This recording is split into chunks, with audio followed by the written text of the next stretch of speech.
Après le chroniqueur, la chroniqueuse tout en noir, voici un J'ai pris cher chroniqueur ce soir. iconoclaste. C'est l'intellectuel de la bande, puisqu'il a fait des études supérieures avec, je cite, un 3e cycle de conseil en management, c'est Daniel. diagnostic global d'entreprise.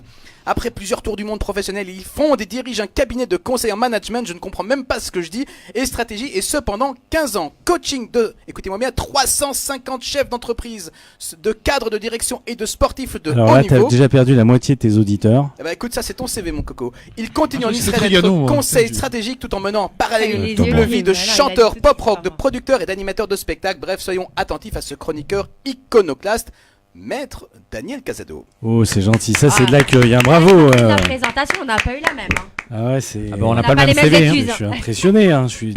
Sorti premier de Polytechnic School of London. Non, mais en ouais. plus, quand on l'écoute, on croirait que c'est vrai. Hein. On croirait que le mec, il a fait tout ça. Bah déjà, merci. Moi, je suis super content de vous découvrir parce qu'on se connaissait pas, donc c'est bien. Maintenant, on a fait connaissance.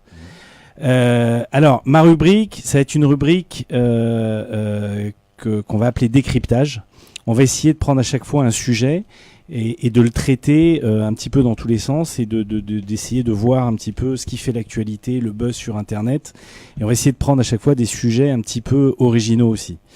Alors, pour ouvrir la rubrique, le thème de ce soir, qui va bien vous mettre la rasera, enfin j'espère, non, ça s'appelle l'horloge de la fin du monde. Est-ce que vous savez à quoi je fais référence en parlant de l'horloge de la fin du monde? Je m'adresse aux chroniqueurs qui m'entourent. On a connu le bug de l'an 2000 déjà. L'horloge de la Rasera, fin du monde. Oui. Ce serait quoi? Ce serait un signe qui tendrait à dire que le monde tel qu'on le connaît a forcément une fin puisqu'il y a un début. Ça va forcément dire. Non, Ouais. j'ai pas Et jusque-là. après le pas de taille, après le tout noir, il se rapproche quand même. hein. Il se rapproche. Mais il y en avait, tu vois, je m'attendais à ce qu'ils me sortent le Mashiach est bientôt là, Non, le non, pas du troisième tout, pas du temple. tout, Ça pas tu du dépend de vois, la ça, façon c'est- dont il se c'est- balade avec ses tzitzit et son talit. Non, mais est-ce que ça ferait référence à à la fin de toute forme de vie telle qu'on la connaît, l'imagine, peu importe Alors c'est plutôt d'un point de vue chimique ou physique, non d'un point de vue climatique. c'est une possibilité. C'est une possibilité. Je vais vous donner une définition. Donc l'horloge de la fin du monde, ou appelée l'horloge de l'apocalypse, Doomsday Clock en anglais. C'est une horloge conceptuelle créée peu de temps après la Deuxième Guerre mondiale, en 1947, par toute une équipe de scientifiques. Et c'est très sérieux puisque dans l'équipe de scientifiques qui gère cette horloge, qui gère cette horloge, vous avez 15 prix Nobel quand même. Donc ils ont essayé de mettre et de conceptualiser au travers une horloge. Et sur 15 prix Nobel, combien de juifs Euh, je sais pas combien, j'ai pas fait le calcul, mais il doit y en avoir quelques-uns. Mais la taulière, elle s'appelle Rachel Bronson, ça doit être une juive. Donc il y a encore les juifs derrière. Peut-être tu peux nous mettre voilà la photo des scientifiques là, c'était quand ça a été créé. Et donc en fait, ils ont essayé de mesurer dans le temps, en fonction des événements qui se passent dans le monde, si on se rapprochait ou si on s'éloignait de la fin du monde. Donc ils ont mis en place une horloge. Ils l'ont fait. La fin du monde, ça va être dur quand même, non? Ils l'ont fait démarrer. Comme on démarre une horloge. Et donc, quand elle a démarré, elle était à 37 minutes moins minuit, donc minuit moins 37. Et en fonction des différents événements, l'horloge se rapproche ou s'éloigne. Alors, pour nos auditeurs, on a une petite vidéo. Peut-être que je pense pas que nos chroniqueurs vont pouvoir écouter, mais une petite vidéo d'1 minute qui explique un petit peu le concept.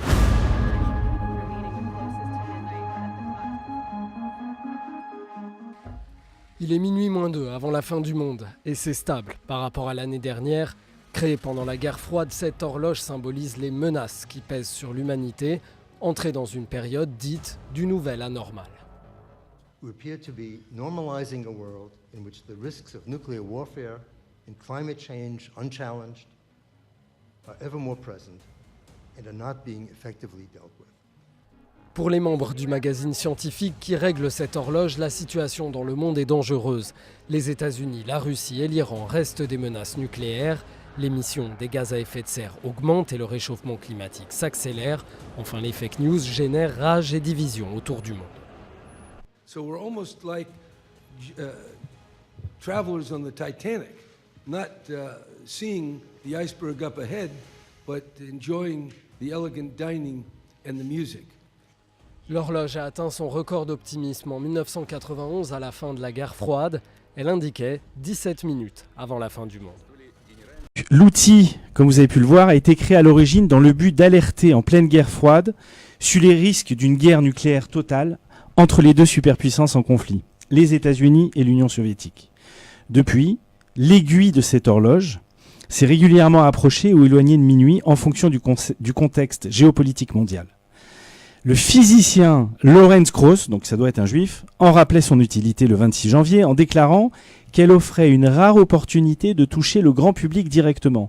Ça a été une façon pour eux, scientifiques, de dire au grand public « Attention, alertez vos dirigeants parce que par rapport aux différents risques qu'on peut avoir, les risques nucléaires, les risques climatiques, les risques technologiques, les risques des fake news, puisque maintenant on intègre aussi le risque des fake news, on va se rapprocher de la grande catastrophe. » Et donc il faut savoir qu'en 1953, on s'est retrouvé à 2 minutes de l'apocalypse, en pleine période où les essais nucléaires, à la fois soviétiques et américains, mettaient en place la course aux armements.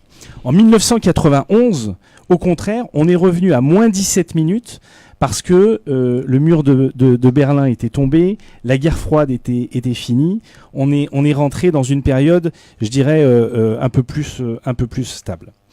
Donc ce qu'il faut savoir, c'est que maintenant ils en ont fait un événement. Alors je peux vous reprendre quelques événements et on a un tableau, voilà, que nos auditeurs voient. Moi j'arrive pas à le voir, donc je vais le reprendre parce que je me souviens pas de toutes les dates par cœur.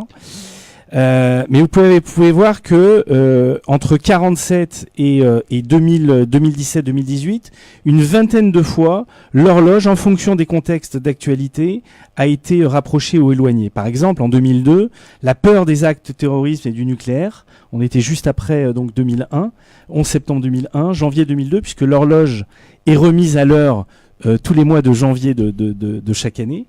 Donc on s'est rapproché, on s'est retrouvé à cette époque-là, on s'est retrouvé à 7 minutes. Et aujourd'hui, on est en 2018. Alors, et il y a Macron. Alors, pas Macron, mais Trump. Alors ce qui est incroyable, c'est qu'il y a un effet Trump dans le fait du rapprochement mesuré par les scientifiques sur la fin du monde. On ne parle pas d'un effet du dirigeant de la Corée du Nord ou des Iraniens ou du terrorisme mondial. Non, non, non. C'est le réchauffement climatique. Parce qu'il y a Trump, voilà, parce qu'il y a Trump, parce que il tient tête à Poutine, parce que c'est le seul dirigeant qui est capable aujourd'hui de tenir tête à Poutine, parce que il veut re-rendre à nouveau l'Amérique forte, Make America Great Again. Donc cette horloge est revenue à moins 2 minutes. Et donc, est-ce que Israël intervient un petit peu dans le règlement? Alors pas du tout, pas du tout. Ce qui est incroyable, c'est que, et c'est là où on voit que ça doit être maqué par des juifs quand même, c'est que pour une fois, Israël n'est pas au cœur de la problématique. Tu dis Israël, toi, avec un Z. Oui, Israël. Comme Casado. Mais voilà, exactement, avec un Z. Israël avec un Z. Mais ce qui est incroyable, c'est que même l'Iran n'est pas mise en exergue. On parle de Trump, on parle du changement climatique et on parle des fake news. Il faut savoir qu'aujourd'hui, un des éléments extrêmement importants qui est pris en compte par les scientifiques, c'est le fait que les fake news pourraient entraîner une dégradation des relations internationales avec tout ce qui est manipulation politique et pourraient nous rapprocher de cette fin du monde. Je sais que tout à l'heure on va parler d'un sujet lié à l'intelligence artificielle, donc je ne sais pas si les fake news en feront partie ou pas, mais aujourd'hui il y a des algorithmes qui sont créés pour manipuler les opinions des différents pays et donc faire que on peut arriver à une situation qui s'empire. Alors, ce qu'il faut savoir, c'est que nous sommes en janvier, enfin février maintenant, 2019, qu'on se retrouve à minuit moins 2 minutes de la fin du monde, et cette fin du monde peut prendre 3 aspects différents. Une guerre nucléaire. Donc on a vu il n'y a pas longtemps, ça date d'il y a 8 jours, le retrait. Ils émettent des rapports. Oui, tous les mois, chaque année, il y a un rapport scientifique qui est mesuré. Et donc, ils ont sorti un rapport. Je savais que j'allais vous mettre la rasera. Et en fait, les États-Unis en sont sortis, suivis par la Russie, ce qui veut dire qu'aujourd'hui, les États-Unis et les Russes ce qu'ils veulent. Ouais, se sont remis dans la course aux arguments. Il n'y a plus d'arbitre international capable de gérer ce qui se passe. Et donc, la grande crainte maintenant, c'est de développer des armes tactiques nucléaires sur le terrain. Pas la grosse bombe atomique telle qu'on l'a vu exploser. On a une image d'ailleurs de la bombe atomique, on a une petite photo. Mais carrément des petites bombes tactiques qui peuvent être implémentées sur des théâtres d'opération et exploser sur des zones limitées, mais qui sont quand même des bombes nucléaires. Et puis voilà. Et puis on a le risque climatique, puisque tout le monde le sait. Oui, enfin, moi je préférais les pâtes taillées à la mode quand même. Perso, la c'est Terre, plus intéressant. la Terre se réchauffe ou se refroidit, c'est selon. Mais Non, le pire c'est que c'est dans le même délire en plus, c'est ce que je suis en train de me rendre compte.